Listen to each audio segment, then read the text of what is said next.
dans sous-inspiration droit de l'homme. Qui ça qui inspire les droits de l'homme? Un ensemble de révolutions dans le monde là, ils ont essayé de relater comme des révolutions qui inspirent les droits de l'homme. Mais j'espère qu'il y a bien pour nous beaucoup bien avec les politologues là. Par exemple, ils ont parlé de révolution anglaise, révolution française de 1789, qui jusqu'à présent étaient comme de véritables sources de ce qu'on appelle les droits humains, les droits de l'homme ou les droits de la personne humaine. Moi-même, je me demande, est-ce que réellement la révolution haïtienne n'a pas sa place?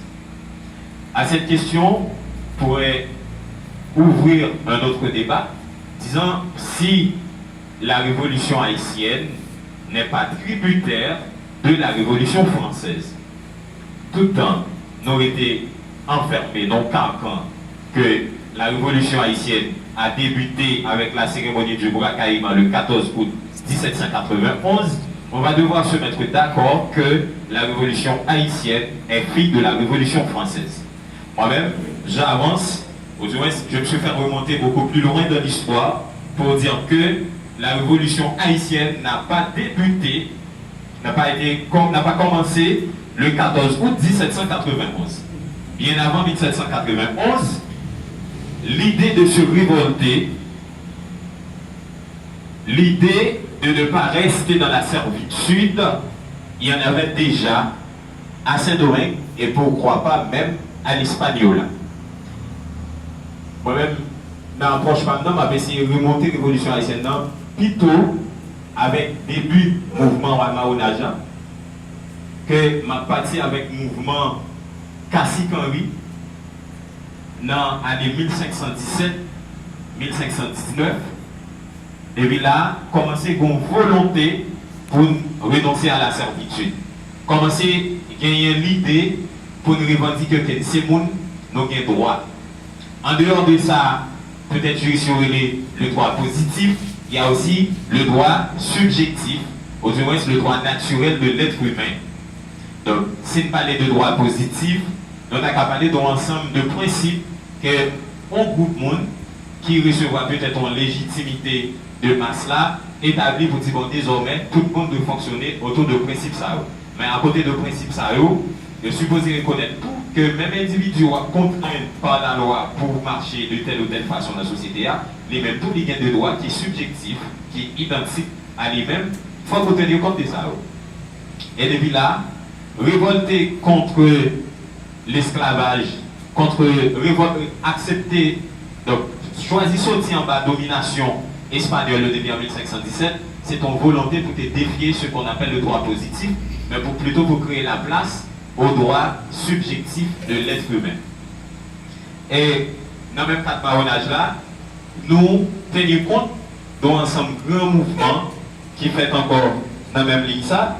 Par exemple, il y a le cas de Pat de Jean à Port-de-Paix en 1697.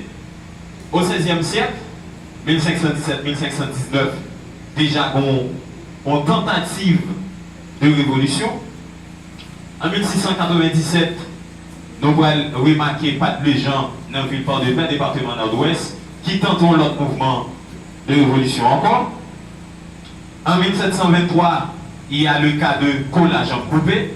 Ça sont un ensemble de monde qui pas choisi rester sous domination. Il y a un groupe de monde qui est les têtes maîtres, qui est les têtes colons, qui d'ailleurs pas qu'à exister en dehors de volonté esclave là. Il y a aussi un autre cas à Quartier-Morin, côté gagné environ 300 esclaves. Donc ça c'est il y a une phase qui est importante dans le marronnage là. Côté 300 esclaves prennent conscience de la situation que n'ont pas arrêté là et puis ils ont choisi pour la fuite. Mais dans la même question marronnage ça encore face à la révolution, pour l'autre aspect pour le garder. Il y a deux grandes conceptions qui dégagent de question marronnage là. Il y a les historiens français qui avaient essayé de montrer que logique marronnage là pas de jamais fait non souci de révolution. Donc esclaves qui étaient choisis marron ils n'ont pas qu'une volonté pour écouter sortir dans l'esclavage, mais c'était juste par peur. Donc par rapport à Jean, mettre des cruels, ils ont peur action ça ils ont choisi de débarrasser de mettre. Mais ce n'est pas parce que tu as une volonté, ce n'est pas parce que tu as une conscience que ces gens n'ont pas toujours été dans la servitude, il y a fuir l'esclavage. Il y a un ensemble d'historiens haïtiens, parmi eux, il y a des types comme Michel Hector, Leslie François Maniga et tant d'autres qui pourraient prendre le contre-pied de l'approche ça, qui a pu montrer que marronnage là, c'était déjà l'idée de se révolter. Et puis qui a arrivé avec Macandal, qui c'est le premier monde qui parlait de question d'indépendance là à Saint-Domingue. Il y a un premier esclave qui dit qu'il voulait que Saint-Domingue vienne indépendant pour ne pas sous compte monde, pour ne revendiquer droit. Et pour ça, il fait quoi avec toute coéquipier qu'il a gagné confiance en lui, lui-même il est immortel, quel que soit sa rivière, il va bien mourir. Et de là, il commençait à utiliser de l'autre stratégie, il commençait à empoisonner les colons, tuer eux, il y en a après l'autre. Ça, c'est un ensemble d'actions, bien entendu, qui entraient dans le cadre de violence, mais c'était la violence contre la violence. C'était la violence dans le souci de défendre ses droits. Donc, son violence, qui était contre une violence, qui t'a fait sur un monde qui était privé de toute ça, gagné comme droits humains. Mais pendant toute époque, ça, pourquoi jamais une question de droit de l'homme qui t'a parlé? C'est là que je me demande, est-ce que les soi-disant grands théoriciens qui a parlé de droits de l'homme dans Jodia, qui réclamaient toute légitimité scientifique là, et puis qui remettent à l'Occident, est-ce qu'ils n'ont pas copié de l'ensemble d'action ça? L'autre aspect qui est pour nous garder, parler de révolution anglaise, parler de révolution française, ils ont tous c'était un petit groupe de monde qui était révolté. Par exemple, la révolution française de 1789, son classe sociale qui révoltait contre une monarchie qui était existée bien avant 1789. Mais révolution ça n'est pas de gens pour toute population française là, aller voir pour le monde entier. Or, je ne dis à parler de déclaration universelle des droits de l'homme, nous essayons lié à la Révolution française. Tandis que la Révolution haïtienne qui commençait pendant toute époque ça, qui a plus ou moins formalisé dans la cérémonie du bracaillement qui fait le 14 août 1791, avec 200 représentants de Santa Carele habitation ou bien plantation. Donc c'est une très belle planification en dehors de la connaissance du colon. Il y a un représentant ou ensemble d'habitation qui réunit le bracaillement, qui définit un ensemble de stratégies qu'il va l'utiliser pour chambader le système colonial. Réunion en fait, ça les cérémonies, les fait toute décision au point et environ une semaine après, 21, 22 août, c'est pas trompé, nous venons sacrer le soulèvement général des esclaves. Côté esclaves, ils prennent la rue, ils choisissent, mettez du fait dans ensemble de plantations, pour les cailles, etc. Ça, le grand historien haïtien Leslie François Maniga révèle la destruction positive. Oui, c'était une destruction. On a détruit les plantations, les champs de canne, etc., qui représentaient une très forte partie de l'économie de la France à Saint-Domingue.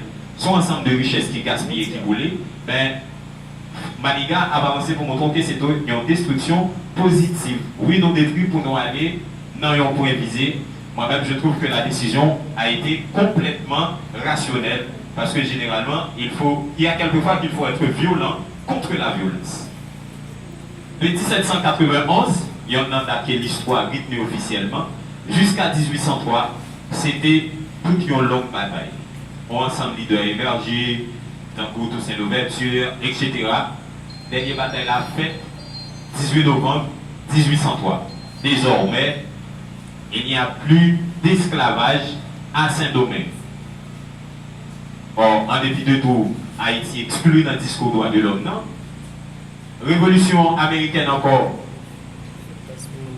Les États-Unis prennent pour l'indépendance depuis fin 18e siècle, c'est pas tombé, c'est 1776. Or, l'esclavage pour l'aboli aux États-Unis jusqu'en 1685.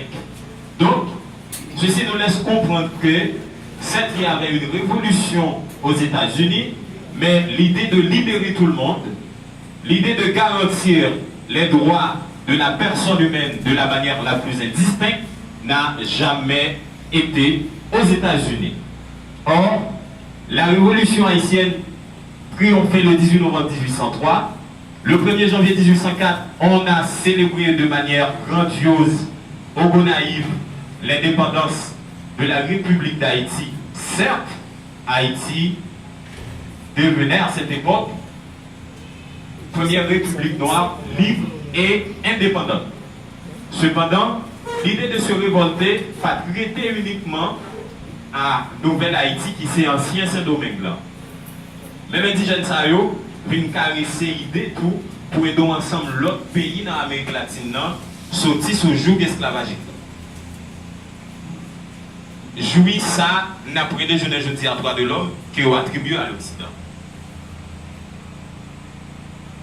Et de là, nous allons supporter ensemble l'autre pays dans l'Amérique latine qui vit indépendant grâce à support de nos dirigeants, des types comme Pétion et les Simon Bolivar, venir à Haïti, venir recevoir aide dans mes Pétion, lui poser Pétion en question.